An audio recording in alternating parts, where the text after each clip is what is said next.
நேரம் வர நேரத்துல வந்து விஜய் அவர்களுடைய படம் ஜனநாயகன் படம் வந்து ரிலீஸ் ஆகிறதா வந்து சொல்லியிருக்காங்க. ஸோ 2026ல் அப்போ அந்த படம் வந்து வெற்றி படமா அமைஞ்சதுன்னா விஜய் அவர்களுக்கு வந்து வாக்கு கிடைக்கும்னு நீங்க பெண்கள் வந்து விரும்புறத அவருடைய அழகெல்லாம் விரும்புறது இல்லை, ஹீரோயிஸு தான் விரும்புவாங்க. அவர் எப்படி பண்ணுறாரு, யாரோட சண்டை போடுறாரு, எப்படி பேசுகிறாரு, அதில் தான் எல்லாருமே பிளாட் ஆகிறாங்க அந்த பெண்கள் எல்லாம். ஆனால் எம்ஜிஆருக்கு அப்படி இல்லை. எம்ஜிஆருடைய அழகில் தான் அந்த காலத்தில் மயங்கி தான் அவங்க எல்லாம் கட்சிக்கு வந்தாங்க, நாங்களும் கட்சிக்கு போனோம். அப்போ விஜய் அழகுலன்னு சொல்றீங்களா?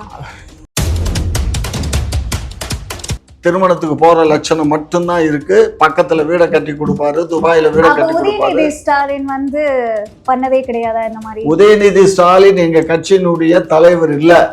எங்க கட்சியில அவரு வந்து ஒரு துணை முதல்வருக்கு ஒன்றும் தனி மரியாதை எல்லாம் கிடையாது. எல்லாம் மந்திரிக்கு இருக்க போர்த்து போலியோ தான், அவருக்கு அந்த போர்த்து போலியோ தான். அதனால அவர் யாருக்கும் எதுவும் கிடையாது. துணை முதலமைச்சர்னா சும்மா ஒரு பட்டம், அவ்வளவுதான். அப்ப அதுக்கு முன்னாடி விளையாட்டுத்துறை அமைச்சரா இருந்திருக்காரு. அநியாயம் பண்றாங்க. அப்பயே இந்த லஞ்ச ஒழிப்பு வந்து இன்னும் ஒழியல. ஏமா, இதெல்லாம் மனிதனுடைய மனநிலை மாறணும். உன்னுடைய கேள்வி கேட்கிற மனநிலையை நீ மாத்திக்கணும். அப்படியெல்லாம் மாத்திக்கிட்ட மாதிரி எல்லாரும் மாறணும். மாறாம இருந்தாக்க எப்படி கேள்வி கேட்கணும்? திமுகவுக்கு சாதகமாவே நீ திமுகவுக்கு ஒன்னும் ஜால்ரா தட்டவனா? உன்ன மாதிரி ஜால்ரா தட்டுறதுக்கெல்லாம் எங்களுக்கு ஆட்கள் தேவையில்லை. ஆல்ரெடி நிறைய பேர் இருக்காங்க. அதெல்லாம் ஆல்ரெடி நிறைய பேர் இருக்காங்க. இல்லைங்கிறத பத்தி நீங்க ஒன்னும் முதல கண்ணீர் வடிக்க வேணாம். நேரம் வர நேரத்துல வந்து விஜய் அவர்களுடைய படம் ஜனநாயகன் படம் வந்து ரிலீஸ் ஆகிறதா வந்து சொல்லியிருக்காங்க. ஸோ 2026ல் அப்போ அந்த படம் வந்து வெற்றி படமா அமைஞ்சதுன்னா விஜய் அவர்களுக்கு வந்து வாக்கு கிடைக்கும்னு நீங்க சொல்லுங்க. ஆமா, அந்த 20% சொல்றாங்க இல்லையா, அது ஒரு 15% 16%. 20%ங்கிறது நம்பிக்கை இயலாது. ஒரு 15%லேருந்து 16% வாக்குகள் கிடைக்கும். அதை மறுக்க இயலாது. ஏன்னா அவர் கூட வந்து இளைஞர்களும் இளைஞர்களும் இருக்காங்க. உங்களை மாதிரி பெண்கள்லாம் இருக்காங்கல்ல. அவர் சினிமாவில் ஒரு இதாக நடித்த ஹீரோவாக நடித்த பல பெண்களோட டான்ஸ் ஆடுறது, அது இது அவர் ஹீரோயிசம். பெண்கள் வந்து விரும்புகிறத அவருடைய அழகெல்லாம் விரும்புறது இல்லை, ஹீரோயிஸு தான் விரும்புவாங்க. அவர் எப்படி பண்ணுறாரு, யாரோட சண்டை போடுறாரு, எப்படி பேசுகிறாரு, அதில் தான் எல்லாருமே பிளாட் ஆகிறாங்க அந்த பெண்கள் எல்லாம். ஆனால் எம்ஜிஆருக்கு அப்படி இல்லை. எம்ஜிஆருடைய அழகுல தான் அந்த காலத்துல மயங்கி தான் அவங்க எல்லாம் கட்சிக்கு வந்தாங்க, நாங்களும் கட்சிக்கு போனோம். அப்போ விஜய் அழகுலன்னு சொல்றீங்களா? அது நான் சொல்ல வேண்டியது இல்லை. நீ உங்களை மாதிரி பெண்கள்கிட்ட நான் சர்வே எடுங்க. விஜய் எவ்வளோ அழகன், ஆண் அழகன், 52 வயசுல எவ்வளோ அழகா இருக்காருன்னு நீங்க அப்படி வேணா எடுத்து பாருங்க. புரியுதா? ஆகையினால அதெல்லாம் வந்து தேராதுடாமா. அதனால அந்த அந்த ஆண்மை அந்த இது இருக்கணும். இருந்தா தான் அது இயலும். இப்போ எங்களுடைய பெரிய இவர் வந்து முத்தமிழறிஞர் டாக்டர் கலைஞருடைய புதல்வர் விக்கு வச்சிருக்காரு, விக்கு வச்சிருக்காருன்னு மூச்சுக்கு 300 தடவை எல்லா நாய்களும் குலைக்குது. அதே சமயத்துல ஏன் இவர் என்ன வச்சிருக்காரு? அவர் ஒரு ஆக்டர், அதனால வச்சிருக்காரு. அவர் ஒரு ஆக்டர். ஏன் அவர் விஜய் இவர் நம்ம வந்து நம்ம இப்போ சினிமாவில் நடிக்கும் போது மட்டும் வந்து விக்கு வைக்கிறாரு, சினிமாவில் நடிக்காத போது விக்கு இல்லாம வர்றாரு. யார் அவரு? யாரு அவரு? நீங்க தான் சொல்லணும். இல்லம்மா, நீ சொல்லுமா. பெரியாரா, தந்தை பெரியாரா நடிச்சாருல்ல. யாரு தந்தை பெரியாரா? யார் நடிச்சது? யாரு நடிச்சது? என்ன கேட்டீங்கன்னா நீங்க தானே சொல்றீங்க. அப்ப நீங்க தானே சொல்லணும். நீ பார்க்கணும். அவ்வளவு தூரம் நீ ஒரு ஆங்கரு யாரு என்னன்னு பார்க்கணும். புரியுதா? சத்யராஜ். சத்யராஜ் வந்து விக்கு இல்லாம மொட்டை தலையில வருவாரு. புரியுதா? பின்னாடி மட்டும் 4 முடி இருக்கு, என் தலை மாதிரி. எனக்காவது இன்னும் சைட்ல முடி இருக்கு, அவருக்கு அதுவும் இல்லை. ஆகையினால அவர் விஜய்க்கு என்ன மாதிரி இல்ல, என்ன காட்டிலும் மோசமா இருக்கு. முதல்வரும் விக் இல்லாம வரலாம் இல்லையா? முதல்வருக்கு மண்டையில மயிர் இருக்கு, அவருக்கு ஒன்றும் வல்கை ஆகல. அவருக்கு வந்து என்னன்னா கொஞ்சம் அடர்த்தி கம்மியா இருக்கு. நீங்க பழைய போட்டோ எல்லாம், நானும் அவர் இருக்க போட்டோக்கள்லாம் இருக்கு. நானும் முதல்வர் இருக்க போட்டோ நிறைய சோசியல் மீடியாவுல பாத்திருக்கீங்கல்ல? பாத்திருக்கேன். ஆனா முடி இருக்காது. முடி இருக்காதுன்னு எந்த நாய் சொல்லுச்சு? நான் என்னத்த போய் பாக்குறது? நான் தான் சொல்றேனே, நான் தான் அவர் கூட நேரடியா எடுத்த போட்டோ எல்லாம் இருக்குல்ல. இப்பதானே விக்கு, அதுக்கு முன்னாடி எடுத்த போட்டோ எல்லாம் இருக்குல்ல. ஆனா விக்கு வச்சிருக்காரு இல்லையா? இப்ப விக்கு வச்சிருக்காருன்னா இது வந்து அதுதான்டா. இது வந்து அவருக்கு வந்து தலையில வந்து அடர்த்தி கம்மி ஆயிடுச்சு. மயிர் வந்து அடர்த்தி ஆயிடுச்சு. அடர்த்தி கம்மிங்கிறதுனால சிலர் வந்து என்ன சொன்னாங்கன்னா, உங்களுக்கு இது வச்சா நல்லா இருக்கும் அப்படின்னு சொன்னாங்க. அதனால அவர் வச்சிருக்காரு. புரியுதா? அவர் ஒரு நடிகர், அவருக்கு தேவைப்பட்டதை அவர் வச்சுக்கிட்டாரு. ஏமா, இதெல்லாம் விக்கு வைக்கிறது தவறு இல்லைம்மா. இல்லை நீ சொன்னிய பெரிய இந்த அழகன் பெண்களுக்கு பிடிக்கும்னு, அந்த அந்த விக்கை எடுத்துட்டு வந்தா எந்த பெண்ணு திரும்பி பாப்பா?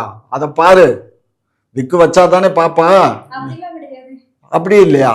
இதெல்லாம் வந்து தவறு. நீ பேசுறது வந்து சும்மா வீம்புக்கு தான். ஒரு பழமொழி சொல்லுவான், அந்த மாதிரி வீம்புக்கு தான் நீ பேசுறியே தவிர, எந்த ஒரு ஆணா இருந்தாலும் அதாவது கருப்பா இருக்கலாம், சிவப்பா இருக்கலாம், அது வேற விஷயம். அதை பார்த்த உடனே ஒரு அப்பியரன்ஸ் இருக்கணும். எந்த ஒரு பெண்ணுக்காகட்டும் ஆணுக்காகட்டும் அப்படி பார்த்தோன்னா பிடிக்கணும். அந்த மாதிரி ஒரு முகம் இருக்கணும். அந்த முகத்துல அந்த மாதிரி இருக்கணும். சர்வ லட்சணமும் பொருந்தி இருக்கணும். இவருக்கு எந்த லட்சணமும் கிடையாது. இவருக்கு பண்றதெல்லாம் ஃப்ளைட்ல திருமணத்துக்கு போற லட்சணம் மட்டும்தான் இருக்கு. பக்கத்துல வீடை கட்டி கொடுப்பாரு, துபாயில வீடை கட்டி கொடுப்பாரு. உதயநிதி ஸ்டாலின் வந்து பண்ணதே கிடையாதா இந்த மாதிரி? உதயநிதி ஸ்டாலின் எங்க கட்சியினுடைய தலைவர் இல்ல. எங்க கட்சியில அவரு வந்து ஒரு துணை முதல்வருக்கு ஒன்றும் தனி மரியாதை எல்லாம் கிடையாது. எல்லாம் மந்திரிக்கு இருக்க 4th போலியோ தான், அவருக்கு அந்த 4th போலியோ தான். அதனால அவர் யாருக்கும் எதுவும் கிடையாது. துணை முதலமைச்சர்னா சும்மா ஒரு பட்டம், அவ்வளவுதான். அப்ப அதுக்கு முன்னாடி விளையாட்டுத்துறை அமைச்சரா இருந்திருக்காரு. விளையாட்டுத்துறை அமைச்சர் தான்மா, இப்பயும் அவர் விளையாட்டுத்துறை அமைச்சர் தான்மா. விளையாட்டுத்துறை அமைச்சர், துணை முதலமைச்சர்னு ஒரு பட்டம், அவ்வளோதான். அதாவது ஒரு அமைச்சர் பதவி பொறுப்பு ஏற்றுக்கிறாங்கன்னா கவர்னர்கிட்ட போய் பொறுப்பு ஏற்றுக்கிறாங்கல்ல அமைச்சரா, அது இப்போ ஏற்றுக்கிறாங்க. துணை முதலமைச்சர்னு கவர்னராக மந்திரி பிரமாணம் எடுத்து வச்சாரு யார் பண்ணா? என்னைய கேட்டீங்கன்னா இதெல்லாம் நீ அரசியலில் கற்றுக்கணும்.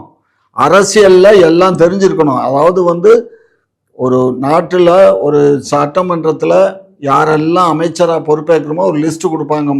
முதலமைச்சரை அவர் தான் அலௌன்ஸ் பண்ணுவார். முதலமைச்சர் அலௌன்ஸ் பண்ண உடனே அவர் ஒரு பட்டியலை கொடுப்பாரு. அவருடைய மந்திரி சபையில் யாரெல்லாம் அமைச்சராக இருக்காங்களோ அவங்களுக்கு பூரா பதவி பிரமாணம் செஞ்சு வைக்கிறத கவர்னர் பண்ணி வைப்பார். கவர்னர் இல்லைன்னா ஹைகோர்ட்டினுடைய தலைமை நீதிபதி பண்ணி வைப்பார். இதுதான் நடைமுறை. அது வந்து இவருக்கு வந்து அவர் விளையாட்டுத்துறை அமைச்சராக தான் அவர்களுக்கு பண்ணி வச்சாங்க. துணை முதலமைச்சருங்கிறது நம்மளுடைய முதலமைச்சர் கொடுக்கறது தான், கவர்னர் கொடுக்கறது இல்லை. கவர்னர் கொடுத்தா தான் அதுக்கு மரியாதை. இது முதலமைச்சர் கொடுக்கறதுக்கு அதுக்கு அவ்வளவு மரியாதை, இம்பார்ட்டன்ஸ் கிடையாது. ஸ்டாலின் அவர்களுக்கு மரியாதை இல்லை, சும்மா அவங்க அப்பா சொன்னாரு அதனால அவ்வளவுதான். அது இவருக்கு மட்டும் இல்லை. இப்போ அங்க இதுல இருக்காரு இல்லையா, நம்ம இதுல ஹைதராபாத்தில் இருக்காங்கல்ல, ஆந்திராவில். இப்போ இவர் நம்ம சினிமா நடிகர் தான் அவருக்கு வந்து துணை முதலமைச்சர் கொடுத்துருக்கு, பவன் கல்யாணுக்கு. அவருக்கும் அதே தான். ஸோ அது வந்து இதெல்லாம் வந்துட்டா ஒரு கௌரவமான போஸ்ட்டு. இப்போ அதே மாதிரி கர்நாடகாவில் வந்து இவருக்கு கொடுத்துருக்காங்க, அதுவும் அதே மாதிரி தான். அதனால முதலமைச்சருக்கு தான் எல்லாமே. அதை அவங்களுக்குள்ள ஒரு இது பண்ணிக்கிறாங்க. அதனால அதை ஒதுக்கி வை தனியா. இப்போ சீமானும் விஜயும் ஒன்று சேர்ந்தா இந்த நாட்டில் ஆட்சி பிடிக்க இயலுமானா முயற்சித்தால் ஓரளவுக்கு வெற்றி வாய்ப்பு கிடைக்கிறதுக்கு கூட சான்ஸ் இருக்குன்னு தான் நான் சொல்றேனே தவிர ஜெயிப்பாங்கன்னு சொல்லலை. சரியா? வெற்றி வாய்ப்புக்கு கொஞ்சம் நெருக்கத்தில் வரலாம். அப்படி வரும் பட்சத்தில் இந்த கூட்டணி வந்து பாரதிய ஜனதா கட்சி, அனைத்து இந்திய அண்ணா திராவிட முன்னேற்ற கழகம் ஏற்கனவே அவங்க வீட்டில் இலவு விழுந்துருச்சு. யார் வீட்டில்? அதிமுக கூட்டணியில் இலவு விழுந்துருச்சு. ஏற்கனவே தனித்தனியாக எல்லாம் பிச்சுக்கிட்டு போயிட்டானுங்க. இனிமே வந்து அது ஒன்று சேர்ந்து ஒட்டாது. புரியுதா? அவருக்கு தான் முயற்சி பண்ணுறாரு போல இருக்கு ஓபிஎஸ், மறுபடியும் அங்கே போய் நம்ம ஏதாவது பண்ணிடலாம் வைக்கலான்னு. ஆனால் அந்த ஆளு ரொம்ப மேசரசம் பார்ப்பார். யார்? எடப்பாடியார். அதனால் அது போச்சு. அது நீ அதாவது முன்னாடி எல்லாம் உடஞ்சா கண்ணாடி பாட்டில் உடஞ்சா ஒட்ட வைக்க முடியாது. ஆனால் இப்போ கண்ணாடி பாட்டில் உடஞ்சா கூட ஒட்ட வைக்கலாம். ஒட்ட வச்ச இடம் கூட தெரியாத அளவுக்கெல்லாம் வந்துருச்சு. ஆனால் இந்த மனசை ஒட்ட வைக்கிறதுக்கு இனிமேல் இயலாது. ஏன்னா இந்த ஆள் பண்ணது 2 பேர் பண்ணதும் மிகப்பெரிய தப்பு. இன்னைக்கு காலையில் ஒரு விஷயம் பார்த்தேன். 4 ஆண்டுக்கு நான் சிறை தண்டனை முடிச்சு நான் வந்தா என்கிட்ட நீ பொறுப்பை கொடுக்கணும்னு சொல்லித்தான் சசிகலா சொல்லித்தான் பதவியை கொடுத்துட்டு போனாங்க. ஆனால் அந்த அம்மா அங்கேருந்து வந்ததுக்கப்புறம் காலில் விழுந்து நீ வந்து வாங்கின அந்த பொறுப்பை நீ இப்போ வந்து கொடுக்க மாட்டேன்னு மறுத்துட்ட. அப்போ உண்மையிலேயே ஒரு நம்பிக்கையின்மை அப்போ ஆயிடுச்சு. இதை வந்து அந்த பர்டிகுலர் ஜாதி, யார் முக்குலத்தோர் ஜாதி பூரா பார்க்கத்தானே செய்வான். அவன் ஓட்டு ஒரு ஓட்டம் உன்னால் வாங்க முடியாது. ஏற்கனவே கவுண்டர் ஓட்டு உன்னுடைய இதில் உன்னுடைய ஒன்றியத்தில் நீங்க பிறந்து வளர்ந்த ஊர்ல அங்கேயே உன்னால வந்து பஞ்சாயத்து தேர்தலில் வெற்றி பெற முடியல, அந்த நாடாளுமன்ற தேர்தலில் வெற்றி பெற இயலல. அப்படியெல்லாம் இருக்கும்போது நீ எப்படி மீண்டும் முதலமைச்சரா வருவேன்? வாயில வேணா வடை சுட்டுட்டு போகலாமே தவிர திமுக மாதிரி திமுக மாதிரின்னு சொல்ல. திமுக நாங்க ஏற்கனவே ஆட்சியில தான் இருக்கோம், புரிஞ்சுக்கோ. நாங்க ஒன்னும் பிளாட்ஃபாரத்துல இல்ல, நாங்க கோட்டையில தான் உட்காந்துருக்கோம். பொய் சொல்லிதான் ஆயிருக்கீங்க. பொய் சொல்லி இங்க பாருமா, தேர்தல்ல பொய்ங்கிறது எல்லாம் வந்து சகஜம். அதனால மக்களை வந்து நாங்க ஏமாத்தல. மக்களுக்கு பொய் சொல்றது என்ன சகஜம், அதாவது பொய் சொல்றது வழக்குன்றது. பொய் சொல்றது என்ன பொய்?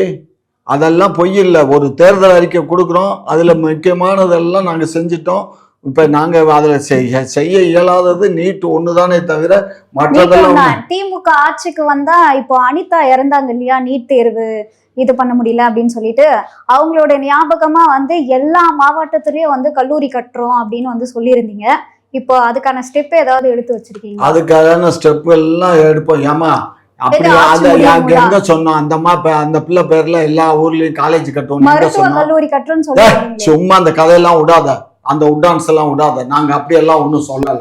நீங்க 2021 ஒரு அம்மா ஒரு பொண்ணு அப்படியெல்லாம் நாங்க ஆட்சிக்கு வந்தா அந்த பொண்ணுக்கு வேணா ஒரு டிபார்ட்மெண்ட் வேணா வைக்கலாம், இல்ல ஒரு லைப்ரரிக்கு பேரை வைக்கலாமே தவிர ஒரு இதுக்கு வந்து யூனிவர்சிட்டிக்கு அல்லது அந்த மருத்துவ பல்கலைக்கழகத்துக்கு பண்ண முடியாது கிடையாது. அவங்களுடைய இந்த மாதிரி எதுவுமே நடக்க கூடாது, அதனால நாங்க மாவட்டம் எல்லா மாவட்டத்திலயும் வந்து கல்லூரி கட்டுறோம் அப்படின்னு பேசிருக்கோம். எல்லா மாவட்டத்திலயும் இப்ப கல்லூரி இருக்குது. ஏற்கனவே எடப்பாடி 11 மெடிக்கல் காலேஜ் அவர் காலத்துல கொண்டு வந்தாரு. அதுக்கு முன்னாடி கலைஞர் ஆட்சி காலத்துல மருத்துவ கல்லூரி நிறைய நாங்க ஓபன் பண்ணிட்டோம். ஏறக்குறைய இன்னைக்கு 53-56 மெடிக்கல் காலேஜ் தமிழ்நாட்டுல இருக்குது, புரிஞ்சுக்கோங்க. ஆகையினால அந்த பொண்ணு செத்து போயிட்டாங்கிறதுக்காக அவன் கோலத்தனமா அவன் செத்து போயிட்டான்னா, வெற்றி வாய்ப்பை இழந்துட்டு செத்து போயிட்டான்னா அதுக்கு யார் என்ன பொறுப்பு? அப்ப நீங்க வந்து எதிர்கட்சியா இருக்கும் போது இனிமே நாங்க வந்து நீட்டை வந்து ஒழிச்சிருவோம். ஆமாமா, நீட்டை ஒழிப்போம்னு சொன்னோம். மறுபடியும் நம்ம எழுதணும், பரீட்சை எழுதணும், பாஸ் பண்ணுங்கிற ஒரு தைரியம் வேணுமல்ல. தைரியம் இல்லாம தோத்து போயிட்டோம்னாக்கா உடனே தற்கொலை. அப்படி பண்ணாக்க இந்த நாட்டுல எந்த ஆணும் சரி பெண்ணும் உயிரோட வாழ்றதே கஷ்டம். ஏதாவது ஒரு பரீட்சையில ஏதாவது தோத்து தான் போவாங்க. அதுக்காக எல்லாமே இழந்துட முடியாது. இன்னைக்கு ஒண்ணு வச்சுக்கோங்க, இன்னைக்கு குரூப் 1 எழுதுறாங்க. குரூப் 1ல எவ்வளவு பேர் எழுதுறாங்க? கிட்டத்தட்ட 2ல எத்தனை பேர்? மொத்தம் 3 லட்சம் பேர் இப்ப எழுதுறாங்க எக்ஸாம். அதுல மொத்தமே 240 250 தான். மீதம் எல்லாம் என்ன பண்ணுவாங்க? தற்கொலை பண்ணிக்கிறதா? அதே மாதிரி இன்னைக்கு யூபிஎஸ் எழுதுறாங்க. சும்மா இருமா, எதிர்கட்சியா இருக்கல நாங்க என்னத்த புடிங்க காய போட்டோம், நீ வந்து அல்ல வந்துட்ட. ஆமா, கல்லூரி கட்டுறோம், கத்திரிக்காய் கட்டுறோம்னு சும்மா அந்த வேலையெல்லாம் வச்சுக்காத. ஏதாவது அந்த பொண்ணு பேர்ல ஏதாவது ஒரு இதுக்கு வைப்போம்னு சொன்னோம், அவ்வளவுதானே தவிர நீ நினைக்கிற மாதிரி அப்படி எல்லாம் சொல்லல. அது நான் நினைக்கல, நீங்க சொல்லி இருந்தீங்க. நாங்க ஒண்ணும் சொல்ல, எடுத்து காட்டு. எதுல சொல்லியிருக்கோம்? அனிதா பேர்ல நாங்க கல்லூரி கட்டுவோம்னு. அனிதா பேர்ல கிடையாது, அவங்களுக்காக வந்து நாங்க அதாவது எல்லா மாவட்டத்திலயும் நாங்க கட்டுவோம் நீங்க சொல்லி. அம்மா, எல்லா மாவட்டத்திலயும் மருத்துவக் கல்லூரி திறந்தாச்சு. இப்ப எங்க ஆட்சியிலையும் 3 மருத்துவக் கல்லூரிகள் திறந்தாச்சு. மருத்துவக் கல்லூரிகள் எல்லாம் நிறைய இருக்கு. மாவட்டங்கள் தோறும் மருத்துவக் கல்லூரிகள் இல்லாம இல்ல, கல்லூரிகள் இருக்கு. கிட்டத்தட்ட தமிழ்நாட்டுல மட்டும் இல்ல, இந்திய அளவிலேயே அதிகமான மருத்துவ சீட்டு இருக்கிறதே தமிழ்நாடு தான். இதுக்காகத்தான் இவனுங்க அங்க கொள்ளையடிச்சு அங்க இருக்க வடக்கத்தியனுகளை கொண்டுட்டு வந்து இங்க போடுறான். நீங்க மருத்துவ காலேஜுக்குள்ள போனீங்கன்னா தமிழ்நாட்டுக்காரன் எவனும் இருக்க மாட்டான், பூரா வடவர் தான் அங்க வந்து உட்காந்துட்டு இருக்கான், புரியுதா? ஆகையினால இன்னைக்கு நம்ம கிட்ட இருக்க இந்த 57,000 சீட்டையும் அவங்க தான் கொள்ளையடிக்கிறான், புரியுதா? ஆகையினால இதைத்தான் இந்த ஆளு மோடி விட மாட்டேங்கிறான். ஏன்னா குஜராத்துக்காரனும் ஊபிக்காரனும் ராஜஸ்தான்காரனும் மத்திய பிரதேஷ்காரங்க தான் இங்க அதிகமா வந்து படிக்கிறான். ஸோ அதனால அந்த ஆள் விட மாட்டேங்கிறான், நீட்டு வச்சுக்கிட்டே இருக்கணும்னு. நாம நீட்டுக்காக எவ்வளோ தீர்மானங்களை போட்டோம், அதை வந்து அவங்க பாஸ் பண்ண விடலை. இப்போ ஏற்கனவே நமக்கு வந்து இந்த கவர்னருக்கு அனுப்பி ஒப்புதல் கொடுக்காம இருந்ததுக்கு பூராமே கோர்ட்டு வந்து நமக்கு தீர்ப்பு வழங்கிருச்சு, நீங்க இது பண்ணிக்கலாம் அப்படின்னு. அது மாதிரி இதுக்கும் அந்த மாதிரி ஒரு சட்டமா கொடுத்துட்டாருன்னா, இப்போ வந்திருக்க சீஃப் ஜட்ஜி ரொம்ப தங்கமான மனுஷன், ரொம்ப நேர்மையான இதாக இருக்காரு. அப்படி அவர் ஏதாவது கொடுத்துட்டாருன்னா நம்ம அதை யூஸ் பண்ணிக்கலாம், அவ்வளோதான். ஆகையினால நீங்க நினைக்கிற மாதிரி நம்மளுடைய அரசு, இந்த திராவிட மாடல் அரசு மக்களின் நலனை பேணி காக்கின்ற அரசு. இதை காட்டிலும் வேறொரு அரசு வந்தா நல்லது செய்யலாம். நான் வந்து ஜோசியம் பார்க்கல, செய்யக்கூடாதுன்னு சொல்றதுக்கு. ஆனால் இதை காட்டிலும் மோசமாகவும் போகலாம். ஏன்னா இன்றைக்கு மனிதனுடைய நிலை என்னவா இருக்குன்னா ஆல்ரெடி மோசமா தானே போய்கிட்டு இருக்கு. ஏற்கனவே போயிட்டு தான் இருக்கு. உங்களை மாதிரி பரவும் உங்களை மாதிரி ஆளு எல்லாம் வந்து உக்காந்துக்கிட்டு அங்க எப்படா கொள்ளையடிக்கலாம், ஏமா அரசு அதிகாரிகள் உட்காந்துக்கிட்டு அவன் எத்தனை பேர் வந்து இன்னைக்கு லஞ்சம் வாங்கினான்னு கேஸ் பிடிச்சிக்கிட்டு இருக்கோம். லஞ்சம் வாங்கினா அது பிடிக்கிறது யாரோட வேலை? அதான் பிடிச்சிக்கிட்டு தானே இருக்கோம். கவர்மெண்ட் அதுக்குன்னு ஒரு போலீஸ் டிபார்ட்மெண்ட் போட்டு அந்த லஞ்ச ஒழிப்பு துறைன்னு ஒண்ணு இருக்கு, அதுதானே பிடிச்சிக்கிட்டு இருக்கு. பொம்பளை வேலைக்கு பார்க்குற சப்ரிஜிஸ்ட்ரார் 2-3 பொம்மநாட்டி இப்போ போன வருஷத்துல மாத்திரம் பிடிபட்டிருக்காங்க தெரியுமா. 50,000 வாங்கினாங்க பத்திரப்பதிவுக்கு. இந்த மாதிரி எல்லாம் அநியாயம் பண்றாங்க. அப்பயே இந்த லஞ்ச ஒழிப்பு வந்து இன்னும் ஒழியல. ஏமா இதெல்லாம் மனிதனுடைய மனநிலை மாறணும். உன்னுடைய கேள்வி கேட்கிற மனநிலையை நீ மாத்திக்கணும். அப்படியெல்லாம் மாத்திக்கிட்ட மாதிரி எல்லாரும் மாறணும். மாறாம இருந்தாக்க எப்படி கேள்வி கேட்கணும்? திமுகவுக்கு சாதகமாவே நீ திமுகவுக்கு ஒன்னும் ஜால்ரா தட்டவனா, உன்ன மாதிரி ஜால்ரா தட்டுறதுக்கெல்லாம் எங்களுக்கு ஆட்கள் தேவையில்லை. ஏன்னா ஆல்ரெடி நிறைய பேர் இருக்காங்க. அதெல்லாம் ஆல்ரெடி நிறைய பேர் இருக்காங்க. இல்லைங்கிறத பத்தி நீங்க ஒன்னும் முதல கண்ணீர் வடிக்க வேணாம். நாங்க பாத்துக்குவோம், எங்க ஆட்சியை நாங்க பாத்துக்குவோம். ஆகையினால சீமானுக்கு வந்து ஒன்னும் அவர் கூட கூட்டணிக்கு போனா தலைமை தாங்கிறது சீமானா இருக்கணும். சீமான் தலைமை தாங்காம அவர் தலைமை தாங்கி இவர் அவரோட கூட்டணிக்கு போட்டாருன்னா கண்டிப்பா அவர் சீமான் சொன்ன மாதிரி செருப்பாலையோ அல்லது வாழைமட்டையால தான் அடி வாங்குவாரு. புரியுதா? யாரு? விஜய் வாங்குவாரா? விஜய் இல்ல, சீமான் வாங்குவாரு. அவருடைய தலைமை ஏத்து இவர் அவங்க போனார்னா சரியா, அதுதான் நடக்கும். ஆகையினால இது வந்து இந்த தேர்தலை பொறுத்த மட்டிலும் மக்கள் ஆவலோடு எதிர்பார்க்கிற தேர்தல். இதுக்கு முன்னாடி எல்லாம் இவ்வளவு ஆவலா மக்கள் எதிர்பார்க்கல, இப்ப எதிர்பார்க்கிறாங்க. பொறுத்திருந்து பாருங்க, காலம் கனியும். திராவிட மாடல் ஆட்சிக்கு கையில வந்து பழம் விழும். சரியா? இப்போ எடப்பாடி அவர்கள் வந்து அரியலூர் மாவட்டத்துக்காக வந்திருந்தாரு. அந்த நேரத்துல வந்து பாத்தீங்கன்னா ஓபிஎஸ் அவர்கள் அவர்கிட்ட நேரம் கேட்டிருந்தாரு மீட் பண்றதுக்காக. ஆனா அவர் வந்து நேரம் கொடுக்கல. சோ இதனால என்ன சொல்றாங்க அப்படின்னா, ஓபிஎஸ் அவர்கள் அதாவது பாஜக கூட்டணியை வந்து உடைச்சிட்டு தமிழக வெற்றி கழகத்தோட இணையலாம் அப்படின்ற மாதிரி எல்லாம் வந்து சொல்றாங்க. இதை எப்படி பாக்குறீங்க? எவன் பொண்டாட்டி எவனோட போனாலும் லெபைக்கு 10 பணம்னு ஒரு பழமொழி இருக்கு. லெபைன்னா தெரியும்ல, அவங்க தான் வந்து அதாவது இந்த முஸ்லீம்ஸில் வந்து அந்த லெபைங்கிறவங்க தான் அந்த பள்ளிவாசலில் திருமணம் செஞ்சு வைக்கக்கூடியவங்க. அவங்க ஒரு புக்கு வச்சுருப்பாங்க. அந்த புக்கில் வந்து எழுதுவாங்க அவங்க அப்பா பேர், இவங்க பேர், இவங்க பேர், அவங்க அப்பா பேர், பொண்ணு மாப்பிள்ளை அட்ரஸ் எல்லாம் எழுதி அதை வந்து அதுக்கு 10 பணம் மகர் வாங்கிக்கிடுவாங்க. வாங்கிக்கிட்டு அதை பொண்ணு மாப்பிள்ளைன்னு ஒத்துக்குவாங்க. அதனால் யார் யாரோட போனாலும் அவங்களுக்கு கவலை இல்லை, அவங்களுக்கு மகர் வந்தால் போதும், பணம் வந்தால் போதுங்கிற மாதிரி நீங்கள் நினைக்கிற மாதிரி இப்போ வந்து ஓபிஎஸ் வந்து தாவைக்காட்ட போனான்னா, சீமான்கிட்ட போனான்னா, அல்லது திமுகவுக்கே வந்தால் என்ன, யார்கிட்ட வந்தாலும் அதெல்லாம் ஓபிஎஸ்க்குன்னு ஒரு குரூப் இருக்காங்க. தென் மாவட்டங்களில் அவங்க வந்து மறவர் கம்யூனிட்டியை சேர்ந்தவர் அவர். அவங்களுக்கு ஒரு கணிசமான ஓட்டு இருக்குது. அந்த மறவரும் வருவாங்க, கல்லர் வருவாங்க, தேவர் வருவாங்க, அகமுடியாஸ் வருவாங்க. ஏறக்குறைய அதில் ஒரு 4-5 பிரிவு அவருக்காக இறக்கப்பட்டு வாக்களிக்கிற மக்கள் இருக்காங்க. ஒரு நல்ல சதவீதம் அவர் கூட இருக்கும். அதுக்கு குறைஞ்சபட்சம் 4-5% வாக்குகள் இருக்குது. அந்த வாக்கு கூட வெற்றி வாய்ப்பை தேடித்தரக்கூடிய வாக்கு தான். சரிங்களா? ஆகையினால இது இவர் அங்கே போவார் இங்கே போவாருங்கிறது எனக்கு, நான் ஜோதிடம் தெரியாது எனக்கு. ஓகே. இன்னொரு விஷயம் என்ன அப்படின்னு பாத்தீங்கன்னா, மோடி அவர்கள் இருக்காரு இல்லையா, அவர் வந்து சோழர்களை பெருமைப்படுத்தி பேசுறதுக்கான காரணம் என்னவா இருக்கும்னு நீங்க நினைக்கிறீங்க? ஏமா எல்லாமே வாக்கு தாண்டா. நீ என்ன உலகறியாத பொண்ணா இருக்க? அதாவது சோழர்களை வந்து அதிகமாக பெருமைப்படுத்தி பேசுனா நம்ம தமிழ்நாட்டினுடைய பெருமையை பேசுகிறாருன்னு சொல்லி தமிழகத்தில் இருக்க மக்கள்லாம் பாரதிய ஜனதாவுக்கு வாக்களிப்பாங்கங்கிற அந்த ஒரு நப்பாசை தான். இதில் என்ன இருக்கு? ஒவ்வொருத்தருக்கும் வேறு இத்தனை வருஷமாக 10 ஆண்டு காலம் 11 ஆண்டு முடிஞ்சு போச்சு. இத்தனை ஆண்டு காலமாக அந்த சோழனெல்லாம் கண்ணுக்கு தெரியல. இதுக்கு முன்னாடி ராஜராஜ சோழனுக்கெல்லாம் பிறந்த நாள் வந்துச்சு, எல்லாமே வந்துச்சு. அப்போ எல்லாம் கண்ணு தெரியலை, இப்போ தான் கண்ணு தெரிஞ்சிருக்கு. புரியுதா?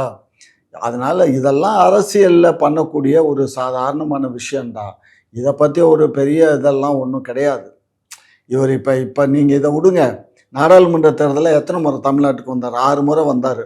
6 முறையில் 6 முறையும் ரோட் ஷோலாம் போனார். என்ன பிடுங்க முடிஞ்சிச்சு? ஒன்றும் பிடுங்க முடியாது.